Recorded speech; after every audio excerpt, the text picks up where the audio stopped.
great to be here with you, Dr. Adam, Live Wellness. It's obviously Stress Awareness Month. I think a lot of us know that in the FITTEAM community. And we look forward to getting to know a little bit about your background and the 5 pillars of health. But before we do that, I know we're streaming in some places you wanted to mention. Yeah, absolutely. Yeah, we're happy to be here for the FitLife audience and the TEDx audience. We're happy to be partners with TEDx Boca Raton this year for their May 11th event. Also, so excited to just dig into the most important components about health, and to help you, the listener, get a really good handle on how you can take control over your health. Absolutely, absolutely. So give us a little bit about your background. Kick us off. Yeah, so I'm a naturopathic doctor and acupuncturist, but I got into medicine because I had my own personal struggles.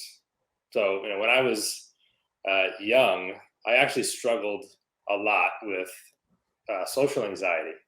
So for me, and it really put a damper on my life. I was really unable to be the best version of myself. And I know that I'm not the only one who experiences that. I know it's very common, and a lot of our listeners, TEDx and FITTEAM, likely also experience swings in mood, and it can really make you feel out of control. I mean, it was so bad for me at the time that I remember I couldn't even approach the cashier to order a simple slice of pizza. I was that afraid and just kind of locked in. It felt like I was in a jail cell, kind of in my own head, just overthinking everything, judging myself, and I just couldn't get out of that cycle. So I know that people who struggle with mental emotional disease, just like that, it's all in the spectrum of disease. You have physical disease, right? The mind and body. So mental emotional disorders, physical disorders can also lead people to feel the same way. And so it was just really trying to pursue a sense of freedom for myself so that I could actually live my life. It helped me back in every way. I just want to live my life with freedom. And that's why I got into medicine, is so I can help people to do the same, to free themselves from the shackles of disease, how it can really hold you back from living the fullest life. So talk a little bit more about how you got started, where you got started, and that type of thing. Yeah, so I flew to Oregon after graduating from the University of Delaware as a neuroscience major. I was a total brain nerd and learning all about that. And we'll talk about stress later on, and there's a huge effect of stress in the brain and your health. But after that, went to Portland, Oregon, West Coast. I was a Jersey boy, born and raised, and went over to the West Coast, Portland, Oregon, for naturopathic medical school, a dual degree in Chinese medicine as well. And it really transformed my life, really seeing how natural medicine, how a natural approach, how using lifestyle can really help turn people's health around and help them make leaps and bounds changes without the side effects of conventional medicine. So really learning how to treat that root cause. And that was very eye-opening for me in the education. And so now, that's why it's all the more rewarding to help bring that type of medicine, root cause approach, lifestyle, fitness, nutrition, as you know a lot about, to medicine. Absolutely. Yeah. So let's get into the 5 pillars, and I guess talk a little bit more about that and how that came about. Yeah, sure. The 5 pillars of health. So when you're approaching your health, and all of, the listeners here I know might be struggling with some pretty common things like low energy or hormonal imbalance, weight, belly fat, anxiety, depression, like I said, digestive issues. So we see a lot of these things actually happen together. They can often come together. And so when you're struggling with these things, it's helpful to have a system for healing, an approach to healing that's sort of systematized. And that's where we came up with the 5 pillars of health. The 5 pillars of health are the 5 foundations that your body requires to heal itself. Now, just to tackle quick, an assumption about that is that your body can heal itself and that your body can change. And a couple obvious examples of that are, one, fitness. I'm sure I know you see a lot with all your FITTEAM clients, that when someone puts their nose to the grindstone and really goes all in on a good nutrition plan and fitness, that your body and your mind transform, right? So that's an obvious example. Another example is a scrape on your arm. Imagine that you get a scrape on your forearm, you walk by a thorny rose and pricked your forearm, there's some bleeding. What happens over the next few minutes? The blood starts to clot. Over the next few days, or you have a blood, a scab form, right? And underneath, the skin's repairing itself, and over time, the skin has totally healed over. Maybe you have a scar, but did you need to direct your body to do that? No, it was automatic. So the body does have this intelligent healing capacity, always moving toward balance. We just have to help it along the way. And so the 5 pillars of health are how we do that.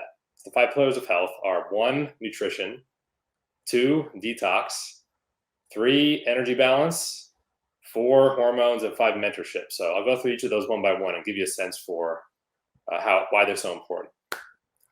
Okay, so the first one is nutrition. Nutrition is, food is fuel. Food can be medicine, or it can also be poison. It can also take away from your health. And so, when we talk about nutrition, there's no one size fits all diet.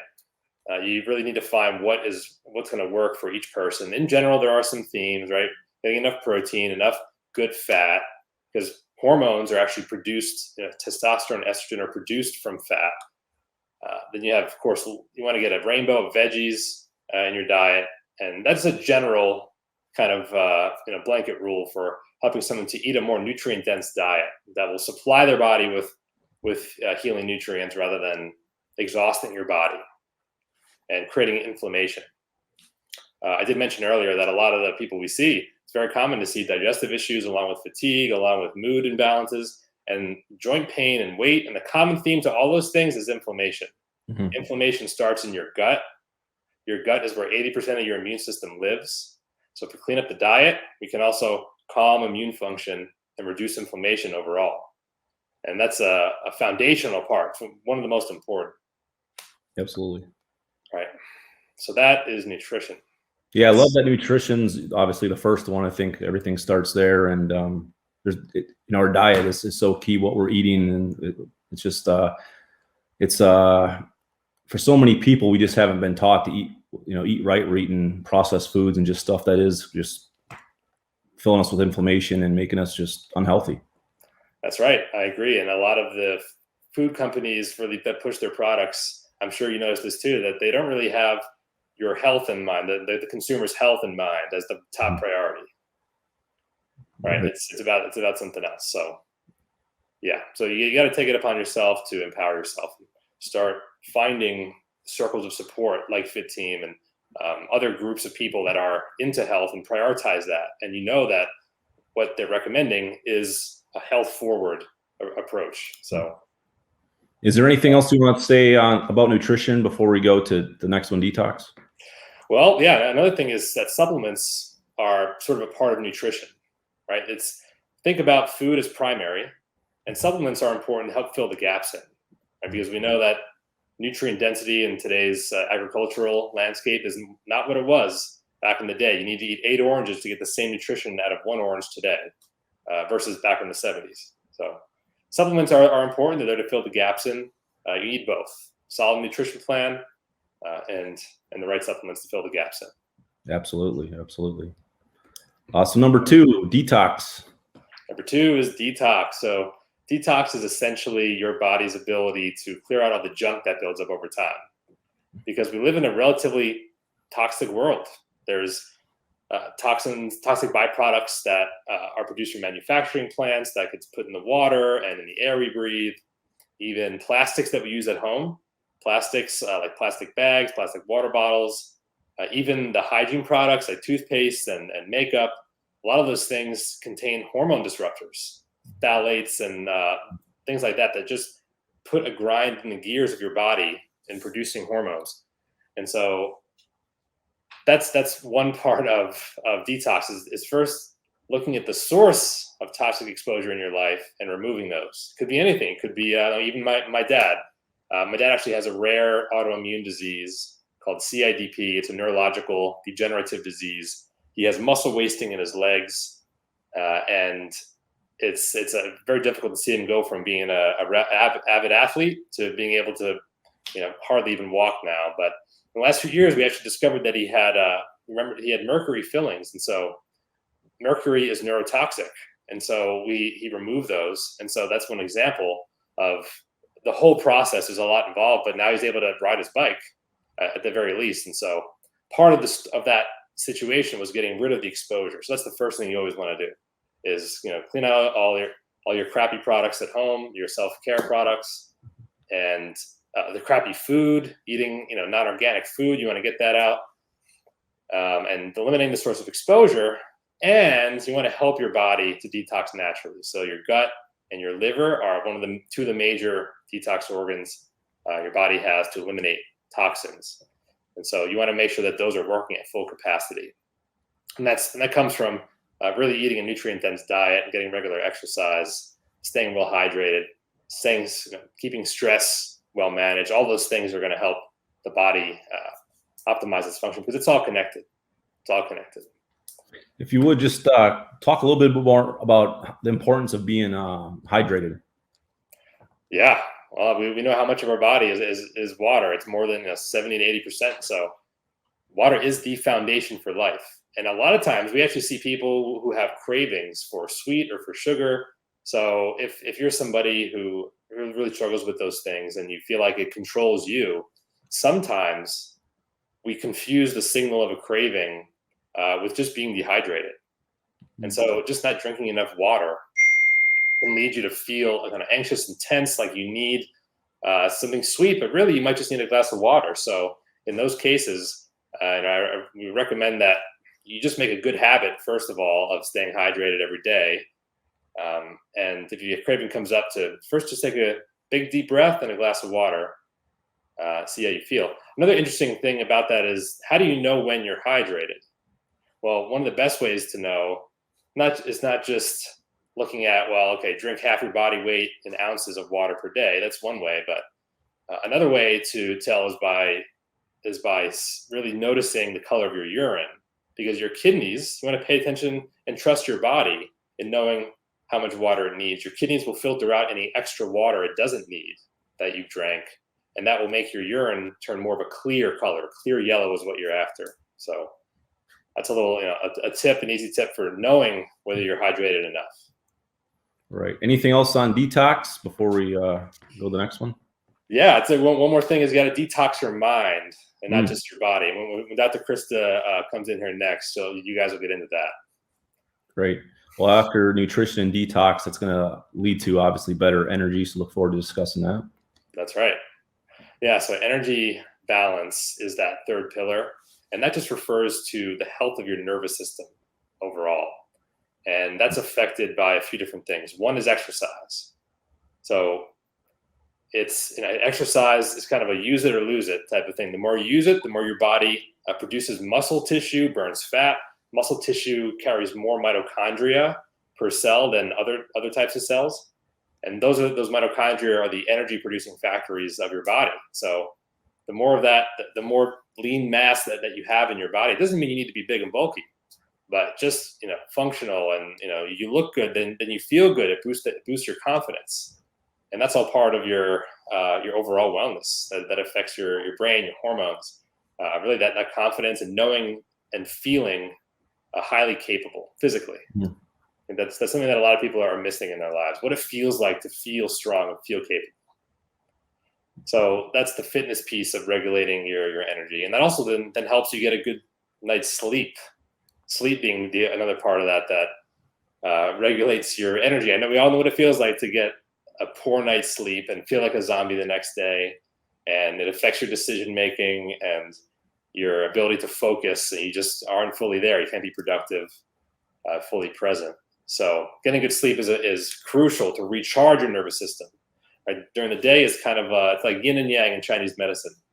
Okay, you have the yang is higher energy, and it's daytime, it's light, while the yin is lower energy and dark and nighttime.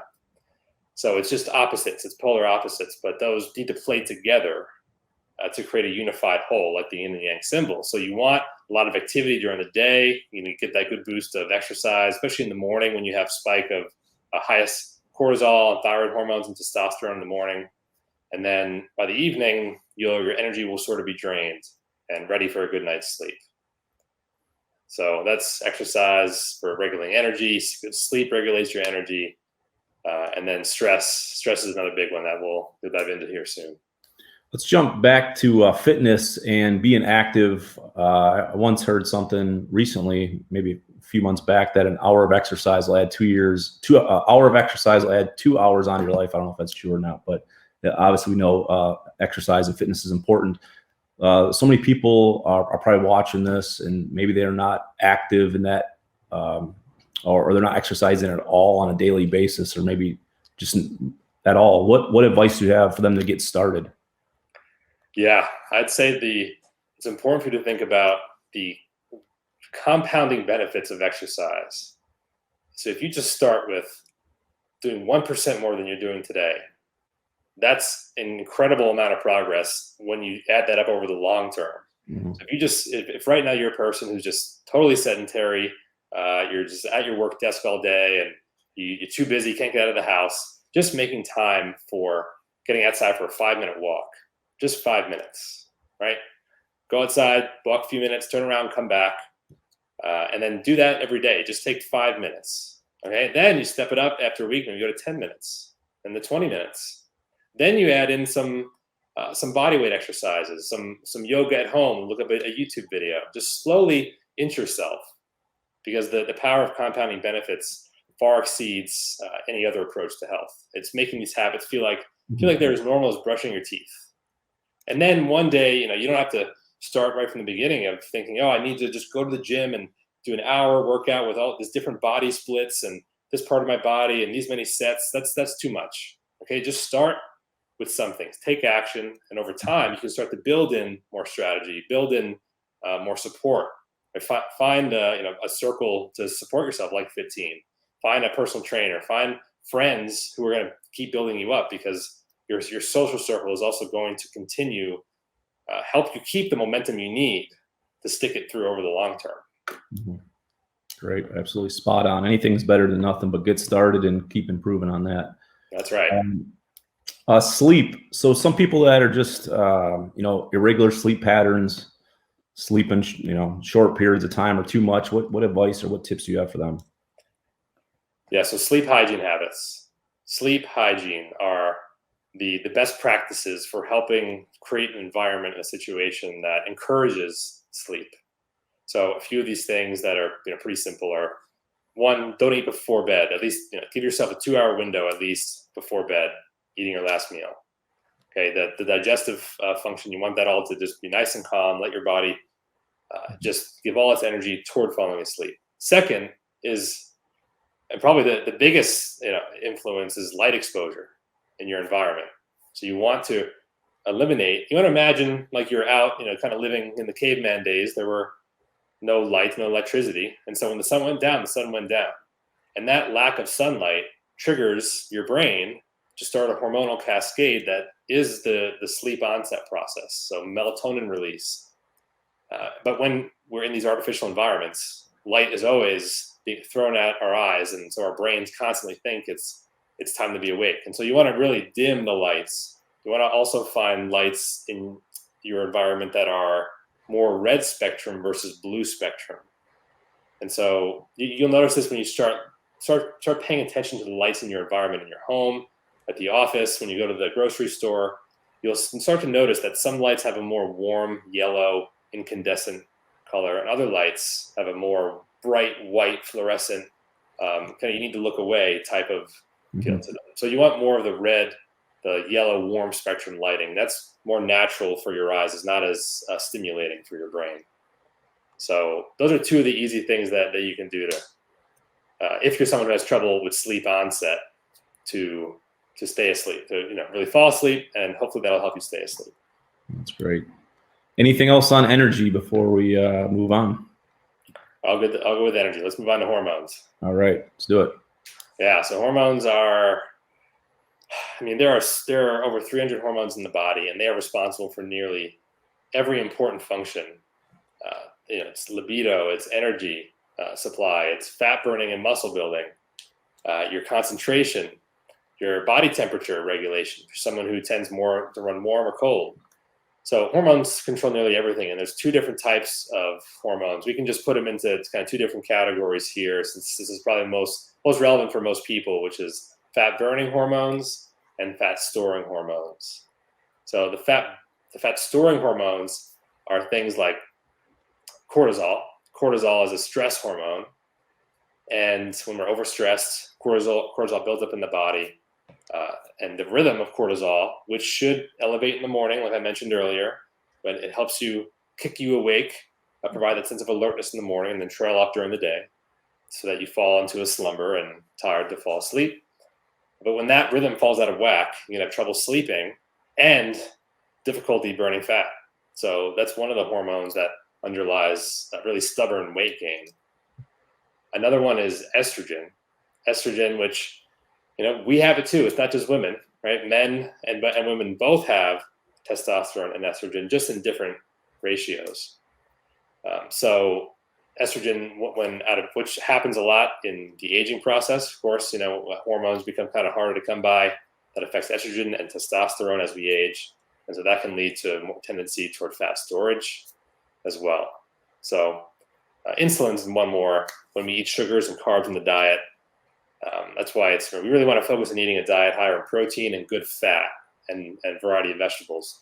That will prevent insulin from spiking. Insulin is also a fat deposition hormone. So those are fat storing hormones. Instead, we want to really help foster the activity of the fat burning hormones, which are things like testosterone and growth hormone, thyroid hormones, all these things that are kind of like the fountain of youth and provide that sense of vitality to people. So, and the way you do that is really, again, it's by using all these pillars of health together in the right way. It's approaching nutrition in the right way and helping clear your body of all the junk, detoxing, sleeping better, working out in the right way and more consistently, managing stress. So there are supplements that you can use to help with this process. And it's different for everybody. Not everybody is going to have the same kind of hormonal imbalance. There's many hormones, and really have to do a further workup to see what's going on for you. Because what's going on for you is likely different than the next person, even if the two of you have the same symptoms. So it's usually not just one piece of the puzzle, one hormone. It's usually several different markers that we need to work with. So yeah, that's how it goes. No, that's great. What else can you share regarding fat burning? Fat burning, yeah, there is no magic pixie dust that we can sprinkle over anyone's head. And I'd say it's the most important thing is frankly, from a big picture perspective, it's commitment to the process first and foremost. Because what we hate seeing is, and I'm sure you see this too, oftentimes you see people yo-yoing with their weight, and they'll lose and gain the same 20 pounds that they've been losing and gaining back their whole life. So that's, adds up to hundreds and hundreds of pounds over a lifetime, and they just quite can't seem to get there. And so part of that is addressing the true underlying cause here. Is it a hormonal imbalance? Is it the diet? Is it sluggish liver? What's happening for you? And the other piece about it is staying truly committed to the path, because challenges will come up along the way. And it's just having that strong why, a strong vision of why you want to lose that weight, who you want to become in the process, and the loved ones in your life. Usually, it's really other people that we see that really motivate people to commit to their health and stay there, whether it's, your kids or your grandkids or your spouse, or to travel with your friends or whatever that is. So assuming that's there, probably the hardest nail to pin down when it comes to root cause is the hormones and really all these other underlying dynamics about your health, which is why it's helpful to see a professional. Absolutely. So that's going to lead us into our next thing. Obviously, we're better with someone out helping coach us or mentor us. So let's jump into pillar number 5. That's right. I mean, you think about anyone who's ever had success in anything, they've had a mentor, whether it's a musician and learning that skill, becoming a professional, or an athlete. They had coaches growing up. Learn to become a pilot, right? You have to go through education and training and learn from experienced people. So there's no greater value than having a mentor to show you the way, to figure out the things that it might take you days, months, or even years to figure out, if you ever can really see clearly at all, because an expert's been there before many times. They've climbed the mountain. And so that's really the value of finding a mentor, wherever that is for you, in whatever area of your life, especially for your health. Because without your health, what else do you really have? Right. So, and the other thing to recognize too with a mentor is that part of that process is being the student and recognizing that the mentor, whether it was LeBron James or Yo-Yo Ma, the musician, any of these people who have achieved top level in their field, their teachers and coaches didn't do the work for them. Mm-hmm. They were the teacher, right? The student.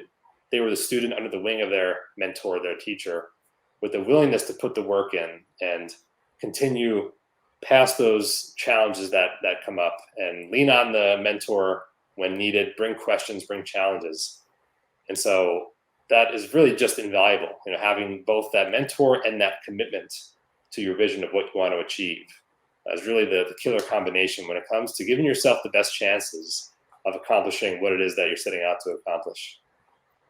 Absolutely. Love it. Love it. Anything else you want to share on the 5 pillars before we bring Dr. Christ on? Just that I just want to stress the importance of having a system, whether it's the 5 pillars of health or some other system that makes sense to you, is to find a system that really encompasses all the important pieces so that you're not leaving any important stone unturned, so to speak.